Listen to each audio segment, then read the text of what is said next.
Hello friends, आपका स्वागत है हमारे चैनल पर। मेरा नाम है ध्रुव और आप लोग देख रहे हैं द लर्नर्स कम्युनिटी। आज की वीडियो में हम लोग बात करेंगे सेकंड सेमेस्टर का हिस्ट्री का एक सब्जेक्ट जिसका नाम है history of India 300 to 1200 century. मतलब भारत का इतिहास 300 से 1200 शताब्दी वाला जो इतिहास है वो आपका सेकंड सेमेस्टर हिस्ट्री में देखने को मिलता है। आज की वीडियो में हम लोग लेकर आए हैं एक वीडियो या एक पीडीएफ जिसमें हम लोगों ने वो सारे के सारे क्वेश्चन जो कि पिछले जितने भी एग्जाम हुए हैं आपके, उन सबके सारे क्वेश्चन हम लेकर आए हैं, उनके आंसर लेकर आए हैं। सिर्फ एक इस वीडियो में आपको सारे के सारे क्वेश्चन प्लस आंसर देखने को मिलेंगे। ठीक है, तो काफी ज्यादा इंपॉर्टेंट वीडियो होने वाली है, तो वीडियो को एक बार कंप्लीट देखिए, कहीं भी स्किप मत करिए, क्योंकि पूरा का पूरा पेपर जो कि आपका बनेगा वो इसी क्वेश्चन पेपर में जो मैं आपको पढ़ाऊंगा इसी में से कहीं ना कहीं से उठा के बनाया जाएगा। ठीक है, तो आपको पूरा देखना है। चलिए वीडियो को शुरू करते हैं। और अगर तक आपने हमारा चैनल सब्सक्राइब नहीं किया तो चैनल को सब्सक्राइब करिए। आप लोग न्यू है तो प्लीज चैनल को सब्सक्राइब करिए, ऐसे इंपॉर्टेंट वीडियो आपको यहीं देखने को मिलती रहेंगी। क्वेश्चन नंबर 1 जो आपका बनता है वो बनता है कि primary source of reconstructing history. ठीक है, मतलब जो चैप्टर है एक तरीके से आप ये कह सकते हैं। तो भाई क्वेश्चन क्या था कि भाई 300 से 1200 के मध्य भारत के इतिहास के पुनर्गठन हेतु उपलब्ध मुख्य स्रोत क्या थे। मतलब कौन कौन सी चीजें जो उपलब्ध थी जिनसे कि हमारा 300 से 1200 का जो है इतिहास बनकर तैयार हुआ, वो आपको यहाँ पे बताना है। What are the primary sources available for reconstructing history of India from century 300 to 1200 C. ठीक है, इसको आपको एक्सप्लेन करना है। ये रहा इसका आंसर हिंदी में। जितनी भी चीजें मिली है, जैसे कि क्या क्या मिला है भाई, हमें ग्रंथ मिले हैं। ठीक है, उसके बाद पुरातात्विक स्रोतों की अगर हम बात करें तो हमें सिक्के मिले हैं, ताम्रपत्र या शिलालेख मिले हैं। ठीक है, अन्य अवशेष जैसे कि मूर्ति, मठ या मंदिर भी मिले हैं, जो कि क्या करते हैं, हेल्प करते हैं हमें हिस्ट्री के बारे में पता करने में। ठीक है, तो ये सारी चीजें मिली है। अगर हम किताबों की बात करें, जो कि हमें ग्रंथ मिले हैं, जैसे कि पुराण मिले हैं, महाभारत, रामायण, बौद्ध ग्रंथ।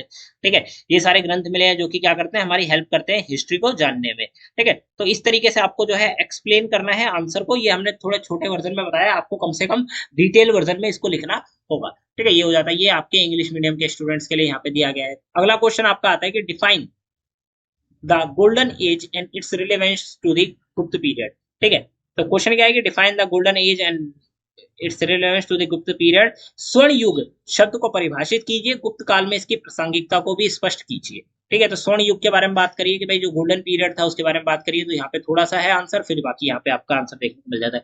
पॉज करिए वीडियो को, इस आंसर को पढ़िए एक बार। ठीक है, आपको समझ में आ जाएगा कि आपको आंसर में लिखना क्या है। ये आपका इंग्लिश मीडियम के स्टूडेंट्स के लिए यहाँ पे दिया गया है।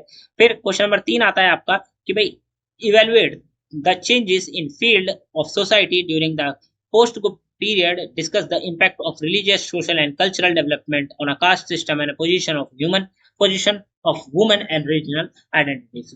गुप्तोत्तर काल मतलब गुप्त काल के बाद का जो समय था, तो गुप्तोत्तर काल में समाज में हुए परिवर्तन का आपको मूल्यांकन करना है। जाति व्यवस्था पर धार्मिक, सामाजिक और सांस्कृतिक के क्या प्रभाव पड़े थे वो बताने हैं। महिलाओं की स्थिति और क्षेत्रीय पहचान के ऊपर भी आपको यहाँ पे बात करनी है। ठीक है, तो ये रहा आपका आंसर। ठीक है, ये है आपका हिंदी में और ये रहा आपका इंग्लिश में आंसर। ठीक है, इस चीज को आपको एक्सप्लेन करके लिखना है। अगला क्वेश्चन आता है कि हर्ष के राज्य की सीमाओं का वर्णन और उनकी प्रशासनिक नीतियों का मूल्यांकन कीजिए। इन नीतियों ने उनके साम्राज्य की स्थिरता और समृद्धि को किस प्रकार से योगदान दिया था, ये भी आपको बता रहा है। तो describe the extent Harsh kingdom evaluate his administrative policy, how did these policy contribute to the stability and prosperity of his empire. तो ये आपको यहाँ पे बताना है। ये रहा आपका हिंदी में और ये रहा आपका इंग्लिश में। ठीक है, आंसर को जरूर पढ़िएगा। अगर आप आंसर नहीं पढ़ रहे हैं, आपको सिर्फ क्वेश्चन पता लग रहा है, आप वीडियो में आगे बढ़ जा रहे हैं, तो आप लोग काफी कुछ मिस कर रहे हैं। आंसर को जरूर पढ़िएगा।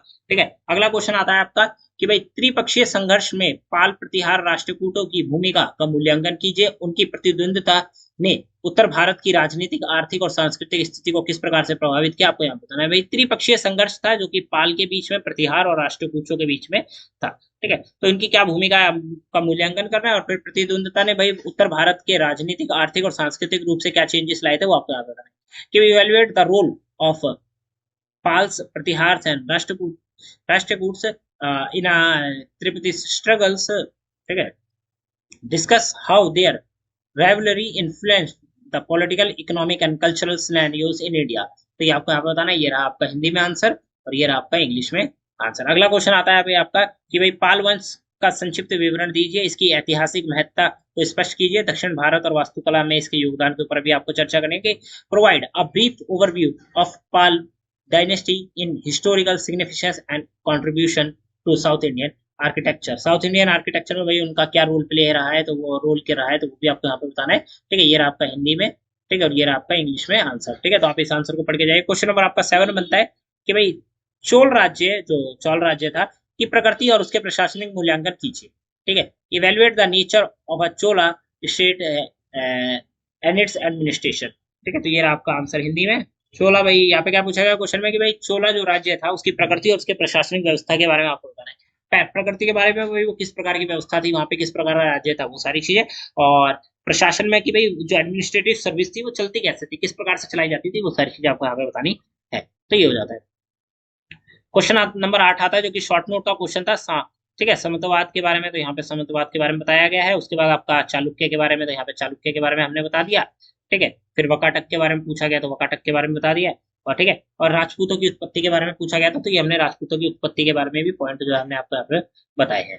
ठीक है, ये हो जाता है। क्वेश्चन नंबर 9 आता है आपका कि भाई फिर से रिकंस्ट्रक्शन ऑफ हिस्ट्री के बारे में क्वेश्चन आ जाता है कि अपने अध्ययन काल के इतिहास के पुनर्गठन हेतु जो उपलब्ध अलग अलग स्रोत मिले हैं उन स्रोतों के बारे में आपको यहाँ पे बात करनी है। Examine the various sources available for reconstruction of a history of a period of your study। ठीक है, आप जिस टाइम में इस किताब को पढ़ रहे हैं तो उस समय अगर हिस्ट्री को रिकंस्ट्रक्ट करना है तो किन किन चीजों की हमें आवश्यकता है वो आपको यहाँ पे बतानी है। ठीक है, उसके बाद क्वेश्चन नंबर 11 आता है कि भाई गुप्त वंश की प्रशासनिक व्यवस्था के मुख्य विशेषताओं को आपको क्या करना है, चर्चा करनी है। ये रहा इसका आंसर हिंदी में और ये रहा इसका आंसर इंग्लिश में। अगला क्वेश्चन क्या आता है, गुप्त काल के सांस्कृतिक विकास के ऊपर आपको पूरा का पूरा एक निबंध लिखना है। ठीक है, निबंध लिखना है मतलब पैराग्राफ आपको एक बड़ा सा लिखना होगा गुप्त काल के दौरान जो उसका विकास हुआ था। ठीक है, तो उसके सांस्कृतिक विकास के ऊपर आपको पूरी पूरी वर्णन जो है आपको यहाँ पे करना है। तो ये हो जाता है, ये आपका हिंदी में हो जाता है। क्वेश्चन नंबर 12 आता है कि हर्ष के राज्य विस्तार एवं प्रशासन का वर्णन आपको करना है। तो ये आपका हर्ष का राज्य विस्तार कितना हुआ था, हर्षवर्धन जो राजा था, ठीक है, उसका राज्य का विस्तार और उसकी प्रशासनिक व्यवस्था का आपको यहाँ पे वर्णन करना है। तो ये आंसर हिंदी में हो जाता है, ये आंसर आपका इंग्लिश में हो जाता है। क्वेश्चन नंबर 13 आता है गुप्तोत्तर काल, मतलब गुप्त काल के बाद का जो समय था। गुप्तोत्तर काल में सामाजिक एवं आर्थिक क्षेत्रों में आई नई प्रवृत्तियों का उदय का आपको यहाँ पे क्या करना है, परीक्षण करना है। ये रहा आपका इंग्लिश हिंदी में और ये रहा आपका इंग्लिश में। ठीक है, आप लोग क्वेश्चन को भी पढ़िएगा, इंग्लिश और हिंदी में दोनों में हमने लिखे हैं ताकि आपको कोई दिक्कत ना हो। ठीक है, पाल प्रतिहार और राष्ट्रीय कूटों के बीच संघर्ष के प्रमुख चरणों के ऊपर आपको क्या डालना है, प्रकाश डालना है और कारणों का भी आपको यहाँ पे वर्णन करना है। ठीक है, जो भाई पाल प्रतिहार और राष्ट्रकूट के बीच में जो संघर्ष हुआ था, स्ट्रगल हुआ था, उसके क्या कारण थे वो कारण आपको यहाँ पे बताने हैं। तो ये हमने हिंदी में बताया है। ठीक है, ये आपका हमने इंग्लिश में बताया है। क्वेश्चन नंबर 15 आता है अचीवमेंट ऑफ समुद्रगुप्ता। ठीक है, समुद्रगुप्त, तो उपलब्ध स्रोतों के आधार पर समुद्रगुप्त की उपलब्धि का आपको यहाँ पे क्या करना है, चर्चा करनी है। समुद्रगुप्त की जो उपलब्धि थी उसके बारे में आपको यहाँ पे बात करनी है। ठीक है, तो ये हो जाता है, ये आपका हिंदी में हो जाता है और ये रहा आपका इंग्लिश में।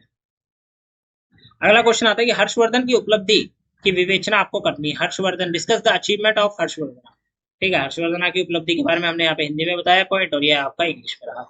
अगला क्वेश्चन आता है पल्लवों के अधीन कला और स्थापत्य के क्षेत्र में इसके मुख्य विशेषता जो विकास है उसका आपको यहाँ पे क्या करना है, पुनर्निरीक्षण करना है। तो ये आपका इंग्लिश में लिखा गया है कि review the development in fields of art and architecture under Pallavas. ठीक है, तो ये आपका इंग्लिश में और ये रहा आपका, सॉरी हिंदी में और ये रहा आपका इंग्लिश। अगला क्वेश्चन आता है चौल प्रशासनिक व्यवस्था के प्रमुख जो है विलक्षण, तो आपको यहाँ पे वर्णन करना है। तो ये रहा आपका हिंदी में, इंग्लिश में। राजपूतों की उत्पत्ति से संबंधित विभिन्न सिद्धांतों का आपको यहाँ पे वर्णन करना है। ठीक है, describe the various theories regarding origin of Rajput. राजपूतों का ओरिजिन कैसे हुआ था, उत्पत्ति किस प्रकार से हुई थी, तो उसके बारे में यहाँ पे बात करी गई है। ये इंग्लिश में और ये रहा आपका हिंदी में। ठीक है, क्वेश्चन नंबर 20 आता है जो कि आपका शॉर्ट नोट का क्वेश्चन था, जो अजंता आपका टॉपिक दिया गया, अजंता के बारे में ये रहा। ठीक है, फिर विदेशी यात्रा के बारे में ये रहा, थोड़ा सा ये है और फिर बाकी ये है। फिर अवतारवादी का जो सिद्धांत है उसके बारे में ये रहा। एहोल अभिलेख के बारे में, एहोल इंसेप्शन जो मिले थे उसके बारे में ये रहा। ठीक है, क्वेश्चन नंबर 21 आता है examine the political and economic condition during the Gupta period. तो गुप्त पीरियड के दौरान भाई पॉलिटिकली और इकोनॉमिक कंडीशन क्या थी, मतलब राजनीतिक और आर्थिक अवस्था क्या थी, वो आपको यहाँ पे बतानी है। ये रहा आपका हिंदी में आंसर, ये रहा आपका इंग्लिश में आंसर। ठीक है, थोड़ा सा ऊपर और थोड़ा सा नीचे पेश कर दिया गया है। क्वेश्चन नंबर 22 आता है कि भाई गुप्तकालीन सामाजिक और धार्मिक विशेषताओं की आपको क्या करनी है, विवेचना करनी है। तो ये रहा आपका हिंदी में आंसर और ये रहा आपका इंग्लिश में आंसर। क्वेश्चन क्या है कि भाई discuss the salient feature of गुप्त सोसाइटी एंड रिलीजियस। ठीक है, फिर politically and cultural achievement of Harshvardhan, Harshvardhan की राजनीतिक और सांस्कृतिक उपलब्धियों को आपको क्या करना, वर्णन करना है। Describe the political and cultural achievement of Harshvardhan, ये रहा आपका इंग्लिश में, ये रहा आपका हिंदी, सॉरी ये रहा आपका हिंदी में, और फिर ये रहा आपका इंग्लिश में, थोड़ा सा ऊपर और थोड़ा सा यहाँ पे नीचे, तो ये हो जाता है। पल्लव शासकों की उपलब्धियों का पुनरीक्षण कीजिए। Review the achievement of Pallavas, ये रहा हिंदी में और ये रहा आपका इंग्लिश में, ठीक है। कन्नौज पर राजनीतिक वर्चस्व के लिए राष्ट्रकूट, पाल और प्रतिहारों के बीच में क्या करें, संघर्ष की विवेचना आपको करनी है। तो ये आपका हिंदी में कि भाई discuss the struggle between Rashtrakuta, Pallavas and Pratiharas, politically supremacy over Kannauj, Kannauj को लेकर, ठीक है। तो यहाँ पे आपका बचा हुआ ये रहा आंसर। फिर इंग्लिश में ये रहा पूरा पूरा आंसर। क्वेश्चन नंबर 26 आता है, एसे ऑन चोला एडमिनिस्ट्रेशन, चोला प्रशासन के ऊपर एक पूरा का पूरा निबंध लिखने के लिए आपको कहा गया है, ठीक है। तो ये रहा आपका पूरा का पूरा आंसर। निबंध में आप सारे के सारे पॉइंट जितने भी आपको आते हैं उसके बारे में आप यहाँ पे बता सकते हैं, ठीक है। 6, 7, 8 पॉइंट को अच्छे से डिटेल में लिखिएगा, पैराग्राफ में चाहे तो आप पैराग्राफ में लिख सकते हैं, ठीक है। ये रहा आपका 6 पॉइंट का आंसर।